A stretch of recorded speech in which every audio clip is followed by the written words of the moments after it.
చెప్తాను. ఇప్పుడు పవన్ కళ్యాణ్ ఏమన్నాడు, నరదిష్టి తెలంగాణ వాళ్ళని అన్నారు. నిలబడేటోళ్ళకి సిగ్గుండాలి. తెలంగాణ ప్రజలని మనని అందరినీ నరదిష్టి, మన కళ్ళు మంచి కాదన్న ఆయన పార్టీ నుంచి నిలబడ్డారంటే మీరు అర్థం చేసుకొని.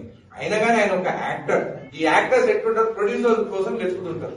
అంటే ప్రొడ్యూసర్ పైసలు పెడితే యాక్టింగ్ చేస్తారు. 2019 లో వితౌట్ ప్రొడ్యూసర్ పోయినాడు, ఒక సీట్ గెలవలేదు.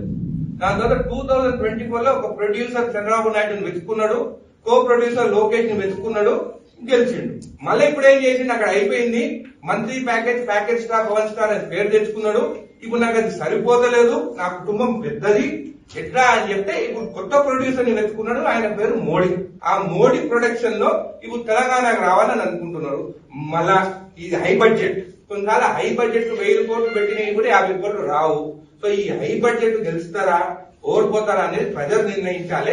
ముందు ఆ ఈగో ఎందుకని అడ్డం పెట్టుకున్నా అట్లా. నేను కూడా ఆయన ఫ్యాన్, చిరంజీవి మూవీ చూస్తాను, బాలకృష్ణ మూవీలు చూస్తాను, ఏ మూవీ బాగుంటే ఆ మూవీ చూస్తాం. తెలంగాణకి వచ్చిన తర్వాత మళ్ళా ఆంధ్రోళ కన్ను మన తెలంగాణ పైన పడ్డది. మన భూముల రేట్ తక్కున్నాయి, ఆంధ్ర భూముల రేట్ తక్కున్నాయి. వాళ్ళు బెంగళూరు కర్ణాటక పోతే బతకలేరు. తెలంగాణ కోసం మనం అమాయకులము. వాళ్ళు ఏమన్నా నరదిష్టాలు అన్నా కానీ మనం పడి వింటున్నాము. కాబట్టి మన దగ్గరకు వస్తున్నాం. తెలంగాణ ప్రజలే దీని గురించి ఆలోచించాలని తెలియదు.